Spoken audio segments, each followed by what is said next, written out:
King Thor Issue 1 heads far into the future, where in a collapsing universe that is wheezing its last breath, the Girls of Thunder venture into the dead, omnipotent city. Inside they find dead beings, making them think that they shouldn't be in the city. They soon arrive at the halls of the All-Knowing, and Frigg knows that they should return to Asgard as her sisters dig through the readings, wanting to know how life is supposed to endure when even gods can't persevere. A being suddenly arrives with the answer, saying it's all supposed to die, but so was he, and yet he is still alive. The girls ask him if he's the Lord High Librarian, but learn that this being was actually his friend and named Shadrach. But he can't remember what he is the god of anymore, and there used to be 10 realms, but time did what Gore the Butcher couldn't, killing them off one by one. The sisters tell him that they are there because of gods and want to find ones who are still left to stand against what's coming. Shadrach knows they came because of the Annihil Blade, but now the Necrosword has gone to someone new. Suddenly Shadrach is cut down by one of the Necro Ravens, sent to kill the women. The women know that this is Loki's work, and as Shadrach is mortally wounded, he says that the girls don't know the whole story of the past, because it hasn't finished writing itself yet, and the next chapter belongs to Loki. King Thor, meanwhile, battles his brother Loki, who now is in possession of the Necrosword. They have fought many battles, but none with this much power between the two of them. Loki soon gets the upper hand, saying Thor regrets not killing him, since in sparing him, he devoured an entire world, a Necro world, and now he is Loki the Necrogod. He stabs Thor, throwing him through a tower as Thor knows the entire universe is doomed now. Loki carries Thor down to Asgard, smashing him into it as he throws Mjolnir to the nearest star that still burns.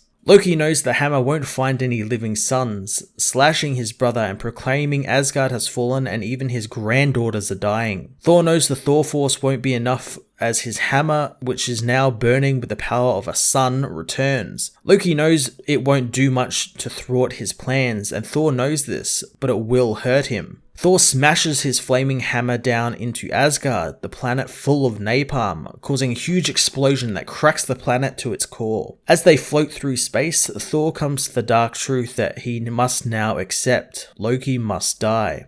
Thor's granddaughters meanwhile battle the Necro Ravens as they try and get the mortally wounded Shadrach to safety. Frigg says that she can feel Asgard burning and they need to get home, but Shadrach says they are too late. Asgard was already gone when they left. Ellie knows that he's right and tries to convince her sisters the man is, saying this isn't about Asgard or their grandfather, but about everything that existed. As the Ravens continue their attack, Frigg lights her shard of the Bifrost as Shadrach says he isn't going anywhere, but gives his last book to Ellie, telling her to start at the beginning. Shadrach wanders off, saying he's going to see if he remembered what he's the god of. Grabbing his bombs, Shadrach says that he's the god of bombs, and as the girls teleport away, he blows up the city. Thor fears his granddaughters are dead after feeling that omnipotent city has been destroyed. Loki stabs him yet again, saying there is no more gods, no more Asgard, and no more lie of eternal life. Ripping Thor's intestines out, he says nothing lasts forever except Loki. Loki whispers to his dying brother how Odin truly died,